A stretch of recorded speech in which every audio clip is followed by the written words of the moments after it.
gonna be. Give it up's gonna be alright. So it's been a while since I last actually took a real look at what's been going on in the news when it comes to trans issues. A couple of years ago, you would barely find much more than opinion pieces or wild transition stories, but nowadays it's almost daily that we hear something, whether it's pro or anti-trans, going on in the media. I want to be taking a little bit more of a look into what's happening, so I'm going to try and start a series where I look over what's been happening in the past week and let you know what my thoughts are. These are going to be a bit more complementary to the bigger projects which I have coming up in the pipeline, so please let me know if you like this format. So the first story that I want to talk about today involves a mother of two who had been detained for 7 hours in a jail cell, apparently just for referring to a trans woman as a man on social media. According to the Daily Mail, Kate Scottow was detained by 3 officers at her home before being quizzed at a police station about an argument with activist Tiffany Hayden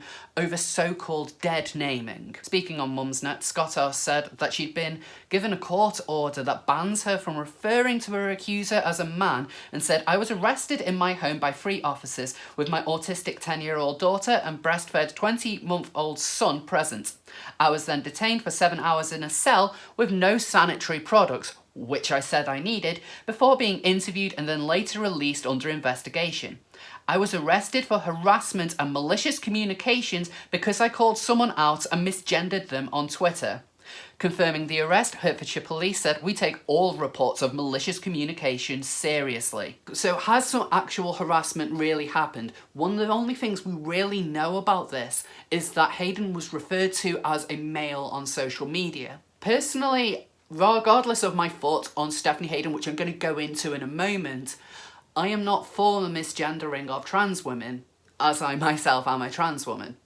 However, this doesn't mean that other people should be compelled to do so, and I would not consider that to be an arrestable offence. So some of my followers on social media have pointed out to me that they don't believe the male's story is particularly accurate. In particular, that Scottow had been arrested for harassment, apparently including making multiple accounts to target Hayden. So taking all of this into account, what is actually happening here? What can we really piece together? Because it is quite difficult to get the full facts. I've tried reaching out to Scottow, but understandably she's not in a position to talk. And I do know some people who appear to be a bit more involved than would meet the eye. Again, I cannot mention any names.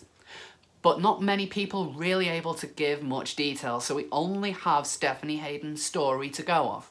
That she had been misgendered and that she had been harassed online. Now, if it turns out that there has been some genuine harassment, this is something which I think would look very bad on the gender-critical crowd. If it's simply referring to Stephanie Hayden as a man, then I would agree that that should not be anything where the police should be getting in trouble. However, if you've been targeting an individual and specifically abusing them online, that might come under a different matter. The problem which I have in this, however, isn't so much the vagueness, but the perceived victim, and that's Stephanie Hayden. Now, I've come across Stephanie Hayden online in the past. I was a part of a movement called TS Voices along with Hayden, and I've seen firsthand what she can get like when she's cross.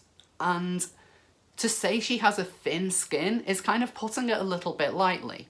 Hayden has been known to flex her muscles regarding having a law degree in the past. This includes online, and this includes before she started her transition years ago. She has a track record of going to the police and claiming things as harassment when really not a lot has gone on. And the biggest example of this is when she reported Graham Linehan, the creator of Father Ted and the IT Crowd, to the police over harassment online. Now, nothing really came about when Graham had been interviewed, and regardless of your thoughts on Linehan, I think all of us can agree that he should never have been reported to the police. It was a waste of police time, and it makes an absolute joke of genuine transphobia out there. So Hayden has a habit of making mountains out of molehills. And I'm expected to simply believe that once someone has cried wolf so many times, they could still be genuine. I'm sorry, but in this instance, I think she needs to provide a little bit more of what's exactly happened. If Scottow has indeed given her abuse, which is more than just saying that Stephanie Hayden is a man, then I think that that is something which should be condemned. But at this point, all we know, the only bit of harassment which has gone on is simply being misgendered. And as hurtful as that can be, that should not be a police matter. The law should not be getting involved in telling you what you can and cannot call someone. And yes, I've been misgendered in the past.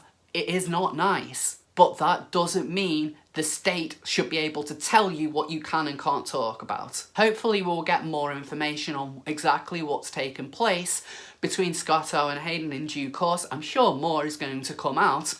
At that point, we will think we'll be in a better position to really judge. But if people are genuinely being arrested just for misgendering, I don't see how someone can really support that. We've always been told that this would be going a bit too far. It's a bit of a made-up story. No one's going to get in trouble just for having opinions. And this is leading on from the likes of Posey Parker, who last year had been interviewed by police for saying mean things about trans activists online. And we also had a gentleman a few weeks ago who had been reported to the police simply for retweeting a limerick. These things are not happening in a vacuum. They're happening more and more. I'm sure she's not going to like any of this criticism, although she does have me blocked on social media. Hopefully she's not going to call the police on me or anything like that. As a bit of a segue from one woman being put in a cell to prisons getting transgender wings. According to The Times, the prison service is to stop many transgender inmates, including sex offenders, serving their sentences in women's prisons. The Justice Minister, Ed Argus, said the government was revising guidelines that said the great majority of trans prisoners should be allowed to experience the system in the gender in which they identify.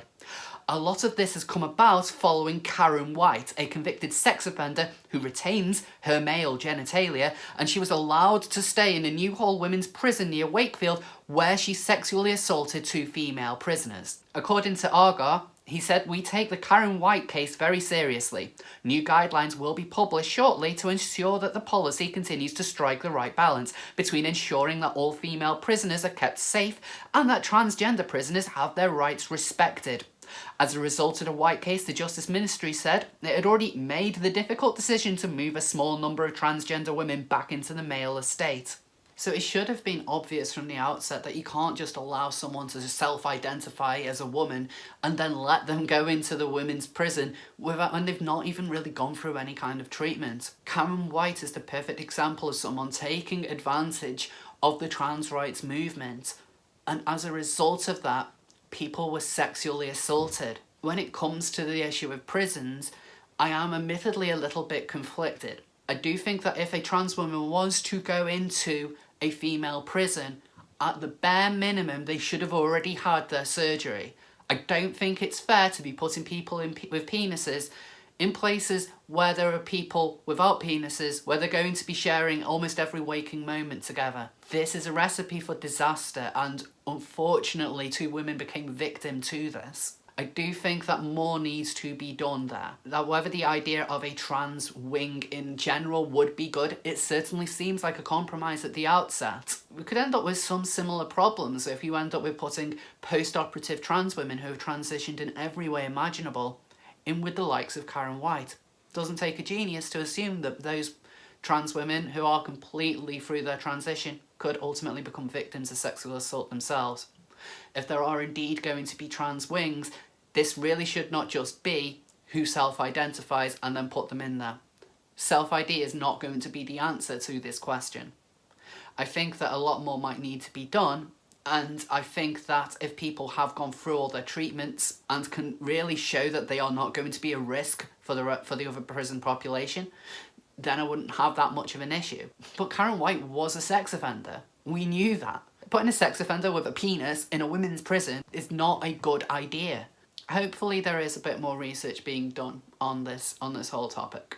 And moving on from prisons to a supposed trans prisoner, or not as it turns out to be, Ian Huntley. That's right, last year it was reported that Ian Huntley was transitioning to become a woman with the name Nicola, and had started wearing wigs and asking for people to provide various female garments whilst he was in prison. According to the Daily Star, however, that turned out to be a complete lie. As they wrote in a clarification, in our article, Sick Killer Huntley's Wig Stunt, published on the 8th of April 2018, we reported that prisoner Ian Huntley had been wearing a blonde wig and asking fellow inmates to call him Nicola. We also reported that Ian Huntley intended to join the transgender pathway in order to become a woman. Ian Huntley would like to make it clear that he does not own a wig, has never been addressed by any name other than his own, and that there has never been a plan for him to change his gender identity. So yeah, it turns out that Nicola Huntley is fake news. And admittedly, this was a narrative that a lot of people hadn't picked up on. But who really comes out of this worst? Was it the people who would refer to Huntley as a man, saying that his name is Ian Huntley? Or was it the groups who went to great lengths to call Ian Huntley a woman and stake their reputation on it? I'll let you be the judge. And finally, let's end this video on a little bit of a light note and check in on the misadventures of one of 2019's dankest memes, Macho Mam Tranny Savage herself, Tiffany Moore. So some of you might remember a video from over a month ago in which Moore flipped out at a GameStop employee who misgendered her, telling her that should be calling her ma'am. No, you said sir. Once again, it's ma'am. I actually said both of you guys. It was general. Right beforehand, you fucking said sir. Sir? Okay. Motherfucker, take it outside. If you want to call me sir again, I will show you a fucking sir. The internet had quite a bit of fun in this, and Moore has become a meme, but it seems like she's becoming a little bit more self-aware of her meme status, as she has now decided to release a rap record. Yep. Y'all bigots and critics, I got a thing or two to say to you, so give this chick a minute. I'ma take the mic away from you. They got a thing to prove while millions of people talking shit. Watching Tiffany GameStop bitch straight off the shit. Intentionally misgendered once, you're gonna get corrected. Do it twice, I'm disrespected. 3 times and I get aggressive. But the 4th to a sticker, need a 5th or summon demon. Like, personally, I'm not a fan of when people become self-aware that they are memes and then try and kill the meme dead. I can see why she would want to do that, considering she's now a laughing stock.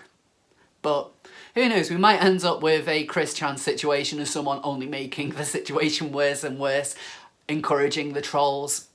But really, who wants to see a cringy tranny rapping anyway? I speak, I'm responding like the market demanded, cause weak ass lyrics don't meet the gold standard.